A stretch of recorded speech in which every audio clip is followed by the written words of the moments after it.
Wapendwa, ningependa kuwakaribisha katika fundisho ambalo nimekuwa nikiendelea nalo linalohusu maisha bora ya unyumba.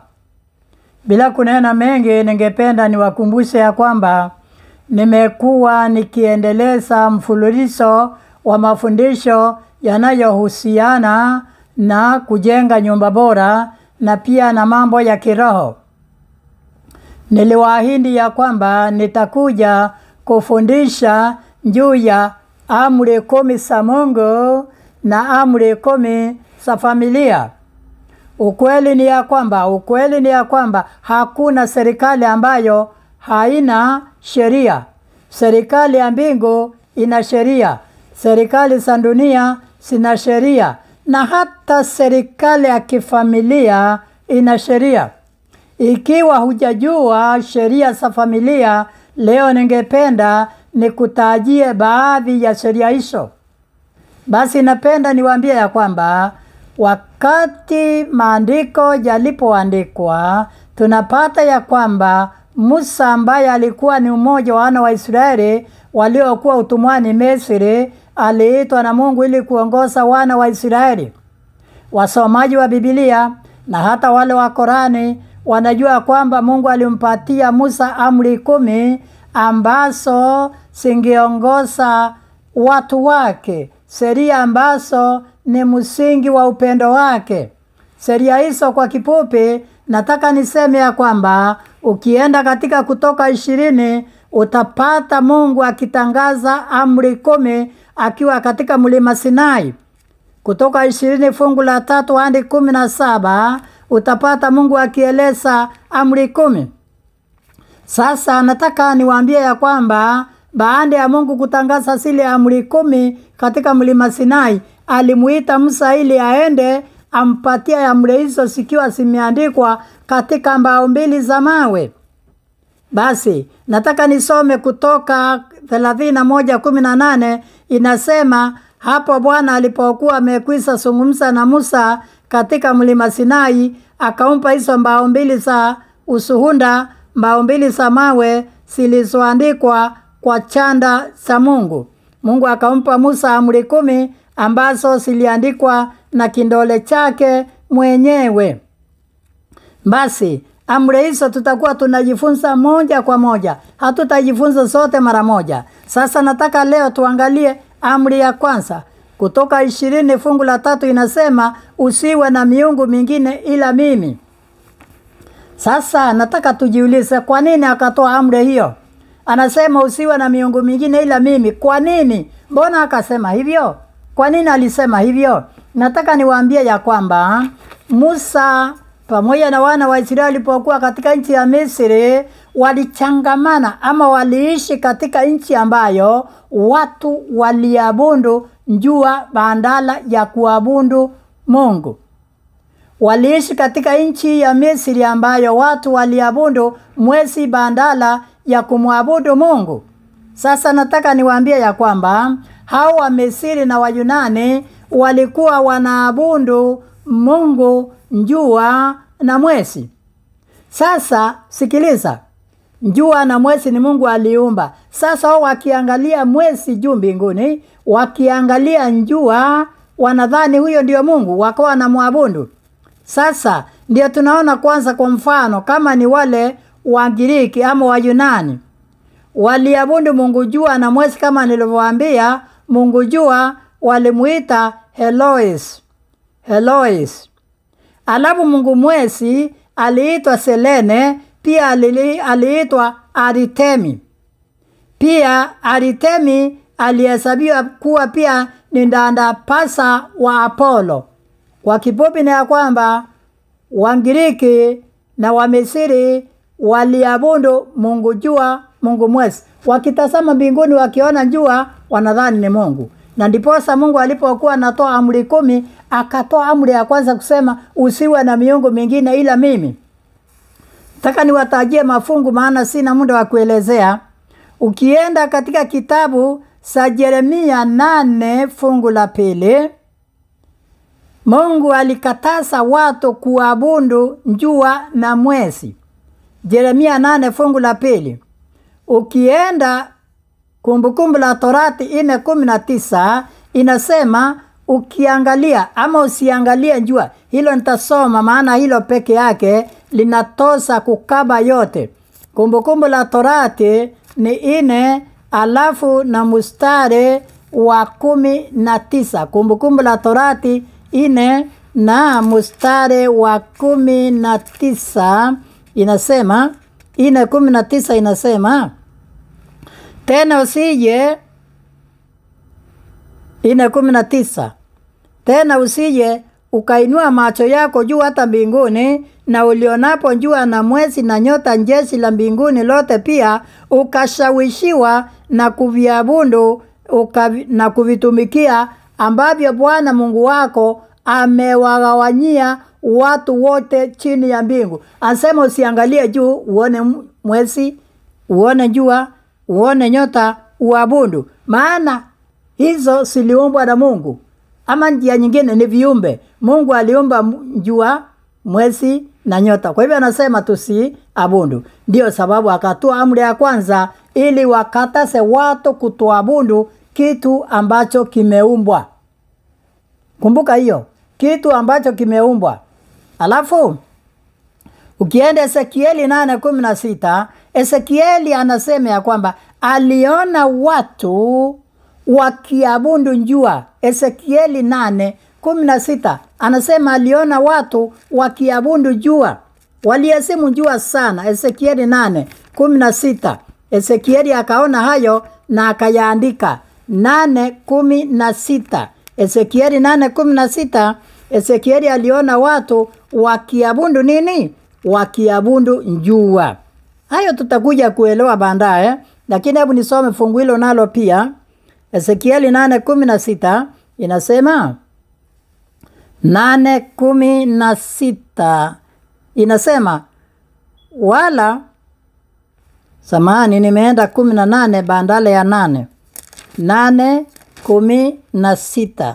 Ezekieli 8:16 inasema 8:16 inasema akanileta mpaka ua wa ndani wa nyumba ya Bwana, na tazama mlangoni pa hema la Bwana kati ya ukumbi na madhabahu walikuwako watu kama 25 wamelipa kisogo hekalo la Bwana, na nyuso zao zimeelekea upande wa mashariki, na wanaliabudu jua kwa kuelekea upande wa mashariki. Ezekieli akaona watu wakiabudu jua. Hii ndio sababu Mungu alitoa amri kukataza watu wasiwe na Mungu mwingine. Mungu mwingine si wa kujiumbia.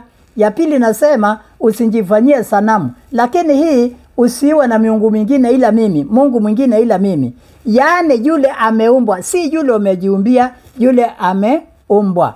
Amri ya kwanza ikatolewa kukataza watu wasiabudu kitu ambacho kimeumbwa. Kuna wengi, hata Wahindi, kuna watu wa Indonesia pia wanaabudu jua, wanaabudu mwezi nyakati zile. Kwa sasa sijui kama wamebadilika, lakini nachokijua ni nyakati za Biblia watu waliabudu jua na mwezi. Kwa hivyo amri ya kwanza ilitolewa kukataza watu kuabudu kitu ambacho kimeumbwa. Sasa tukienda kwenye amri ya kifamilia, katika familia amri ya kifamilia pia inakaribiana na hiyo. Nayo ni ya kwamba ukienda katika Mwanzo sura ya 2:24, Biblia inasema mtu atamwacha baba na mama yake ambatane na mkewe, na hao wawili watakuwa mwili mmoja. Lakini kabla ya Mungu kuyasema hayo, ukienda Mwanzo sura ya 2 na mstari wa 18, utasikia Mungu akisema ya kwamba si vema mtu awe peke yake, nitamfanyia msaidizi wa kufanana naye. Nisome fungu hili linasema, Bwana Mungu akasema si vema huyu mtu awe peke yake, nitamfanyia msaidizi wa kufanana naye. Mungu akatengenezea Adamu msaidizi wa kufanana naye. Sasa huyu aliyetengenezwa ambaye anaitwa Hawa, ndio kienda mstari wa 4 inasema, kwa hiyo mwanamume atamwacha baba yake na mama yake, ataambatana na mkewe, nao watakuwa mwili mmoja. Ni Mungu anasema. Sasa hao wawili ni wa kuanzisha serikali ya dunia. Ni wa kuanzisha familia ambayo ina serikali ya kifamilia. Na serikali ya familia sikiungana 2, 3, 4, 100, 1000 ama tuseme pengine milioni, sikiungana familia nyingi ndio zinatengeneza sasa serikali ya dunia. Kwanza sikia, serikali kwanza inaanzia nyumbani, ambao ni ya baba, mama na watoto. Na mwenyekiti ama raisi ama kiongozi ni mume. Mkewe ni msaidizi, kama vile tunasema raisi na makamu wake. Kwa hivyo raisi wa nyumba ni mzee, makamu ni mke. Watoto nao ni kama vile tuseme mawaziri ama wabunge na kadhalika. Kwa hivyo hiyo nayo pia ina sheria ya kutawala. Na kumbuka niliwaambia hakuna serikali ambayo haina sheria ya kutawala. Kwa hivyo serikali ya baba na mama ina sheria ya kutawala. Ya kwanza nasema, usiwe na mpenzi mwingine kinyume cha mpenzi wako ulioana naye au ulioolewa naye. Usiwe na mpango wa kando. Usiwe na mume mwingine, usiwe ni mke anaambiwa. Usiwe na mume mwingine kando ya yule aliyekuoa, yule uliyepewa na Mungu. Na mama anaambiwa, usiwe na mume mwingine kando na yule ambaye Mungu alikupatia. Ndio, hiyo sheria ikitanguliwa ama ikivunjwa, basi serikali ya nyumba imeharibika. Sawa sawa serikali za dunia. Kila serikali na katiba, kama Kenya na katiba, na nchi zingine pia sina sheria kutawala. Sheria hiyo ikivunjwa, mwenye kuivunja anakamatwa na anafungwa, anaitwa muasi wa sheria. Kwa hivyo familia nayo ina sheria hiyo inayosema usiwe na mpenzi mwingine kando na yule ambaye Mungu alikupatia. Hebu niwaambie, serikali za dunia wanapofanya uchaguzi, raisi akichaguliwa anaapishwa. Pia mawaziri wanaapishwa, viongozi wa kiserikali wanaapishwa. Hata serikali ya nyumbani ya mume na mke wanapopatana na kuamua kuanzisha serikali ya familia, wanaapa. Nilianza kuunganisha harusi mwaka wa 1989. Ndio nilianza kuunganisha harusi.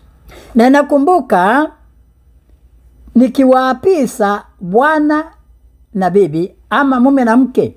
Kwa nini wanaapishwa? Ni ili wakili ya kwamba wao wamekubali kuanzisha familia ya nyumbani. Wamekubali kuanzisha serikali ya nyumbani au ya kifamilia. Na wanasema yafuatayo. Nisome hapa kwa kifupi. Kama ni mwanamume anasema, na wasii watu waliopo hapa washuhudie kwamba mimi fulani fulani na kutoa wewe fulani fulani uwe mke wangu halali wa ndoa, niwe nawe na kuambatana nawe tangu sasa hata siku zote, katika hali njema na katika hali mbaya, katika utajiri na katika umaskini, katika ugonjwa na katika afya, nikupende na kukutunza mpaka mauti itakapotutenga, kulingana na amri takatifu ya Mungu. Na katika mambo hayo nakupa ahadi yangu. Unatoa ahadi, unaapa kwamba hiyo serikali ya nyumbani utaiheshimu, kwamba utamheshimu huyo mke wako. Ni mwanamume sasa na hapa. Hebu sikia mama naye anasema, na wasii watu waliopo hapa washuhudia kwamba mimi ndasi na kutoa wewe ndasi uwe mume wangu halali wa ndoa, niwe nawe na kuambatana nawe tangu sasa hata siku zote, katika hali njema na katika hali mbaya, katika utajiri na katika umaskini, katika ugonjwa na katika afya, nikupende na kukutunza mpaka mauti itakapotutenganisha, kulingana na amri takatifu ya Mungu. Na katika mambo hayo nakupa ahadi yangu. Sasa mke naye anamwapia mume wake. Wanaapa kwa sababu gani? Wanataka kuungana. Wanataka kuungana ili waanzishe serikali ya nyumbani ama serikali ya familia. Serikali ambayo itakuwa na watoto ambao watakuwa ni wanabunge ama mawaziri. Serikali yoyote haiwezi faulu mpaka iwe na rais na makamu wake, aidha wabunge ama maseneta ama pengine mangabana, pengine MCAs, wabunge. Hao ni wa kuongoza hiyo serikali ambayo imeundwa. Serikali ambayo imeundwa lazima iwe na wale wanaoitawala. Kwa hivyo serikali ya nyumbani ni ya mume na mke na watoto. Na wakati wa kuanzisha ndio inabidi waape. waapiane, ikiwa ni ishara ya kuonyesha ya kwamba nimekubali tuanzishe familia nyumbani. Sasa sikiliza, kiapo hiki ni hatari sana na watu hajajua. Angalia, mwanaume anaapia mkewe mbele ya kanisa na mbele ya Mungu na mbele ya umati mkubwa, anaapa na baadaye anakuja anavunja kiapo. Sikia, alimwambia mke wake ya kwamba nakutoa wewe uwe mke wangu halali wa ndoa, niwe nawe na kuambatana nawe tangu sasa hata siku zote. Lakini siku moja nafikia anasahau hilo. Anasema, nitakupenda katika hali mbaya, katika hali jema, kwa utajiri, kwa umaskini, kwa ugonjwa na afya. Nikupende na kukutunza mpaka mauti itakapotutenga. Sasa ni sikitiko kubwa sana. Mtu aliapa hivyo mbele za Mungu, akaapia mkewe, akaapa mbele za Mungu, mbele za kanisa, na akaja kuvunja kiapo hicho. Kwa hivyo nataka niseme hivi jioni ya leo ama wakati wa sasa, ni ya kwamba serikali hii ya nyumbani ili iweze kusimama ni sharti sheria ya kwanza itunzwe, ambayo nimesema ya kwamba ni mume asiwe na mke mwingine kando na yule aliyemwapia. Mke asiwe na mume mwingine kando na yule aliyemwapia. Nirudie tena. Mume asiwe na mke mwingine kando na yule aliyemwapia. Vivyo hivyo mke naye asiwe na mke mwingine kando na yule aliyemwapia. Iwe mliapa ama mkuapa, lakini mlioana kisheria ama kimila. Ndio. Ukapewa na ukaenda naye, msasa akakupa binti yake, na kwanza ulitangulia kusema umempenda, ukatoa mahari. Kama vile kanisa pia lililipiwa mahari na Yesu. Ufunuo 5:9 alitoa mahari ya kulipia, alitoa mahari ambayo ni damu yake ili kulinunua kanisa ama kulioa kanisa. Kwa hivyo nataka nikwambie wewe unanisikiliza sasa, au kama nikunitazama, nataka nikwambie hivi. Hakuna serikali itasimama bila sheria ya kutawala, kutunzwa ama kuheshimiwa. Hakuna. Na sheria ikivunjwa ndio napata ya kwamba hata kama ni waziri, hata kama ni mbunge, anakamatwa. Hata rais akivunja sheria, watu watalalamika, watafanya hata mgomo, hata mapinduzi yanaweza fanyika ili kumpindua huyo rais aliyevunja sheria ya kutawala. Ndivyo ilivyo. Sheria ya nyumbani ya kwanza inayokataza mume kutokuwa na mpango wa kando, kutokuwa na mke wa kando, mke kutokuwa na mume wa kando. Sheria ikivunjwa, hakuna mboma tena, hakuna familia tena. Inawezekana walioa wake wawili ama watatu, hapo sina amri, ila nasema kama wewe maneno haya yamekufikia, una wake wawili ama watatu, nenda kwa kanisa lako, watakushauri namna ya kufanya. Kwa sababu ni sharti utunze sheria ya kwanza. Ikivunjwa, mboma imevunjika. Na angalia hapa. Mtu anaapia mwenzake, anamwambia nitakaa na wewe mpaka kifo kitakapotutenga. Lakini je, unapopata mke mwingine kule kando, wewe mwanaume, hiyo ni kifo? Mama, unapopata mwanaume mwingine kando na mume wako kwa njia ya siri, hiyo ni kifo? Ukipata mwingine kando huko, hicho ni kifo mbele za Mungu. Ikiwa ni mume, umepata mke wa kando huko, kinyume cha yule ulioa, kinyume cha yule mke wa ndoa, hicho ni kifo. Ni vizuri kila mmoja ajitahidi kutunza sheria hiyo ya familia. Kila mmoja aambatane na mwenzake. Maana hapa amesema yeye mwenyewe kwamba nitaambatana na, narudia mistari nasema niwe nawe na kuambatana nawe tangu sasa hata siku zote. Si ulisema? Si mimi nilikwambia. Ulisema utaambatana naye. Sasa ambatana na huyo ambaye Mungu alikupa mpaka milele. Na hakika Mungu ataleta baraka nyingi kwa nyumba yenu, mtabarikiwa na watoto wenu watabarikiwa. Sasa ile ya kwanza nayo ya Mungu, unapoivunja ukawa na Mungu mwingine, ukaabudu jua, mwezi ama kile kimeumbwa. Kuna wengine wanaabudu vitu vingine, hata nyoka, hata ng'ombe. Kitu ambacho kimeisha umbwa na Mungu, ukikiabudu utakuwa umevunja amri ya kwanza ambayo inasema usiwe na miungu mingine ila mimi. Basi nataka niachie hapo. Baadaye nitakuja kuelezea ya pili, ya tatu, ya 4, ya 5 mpaka 10.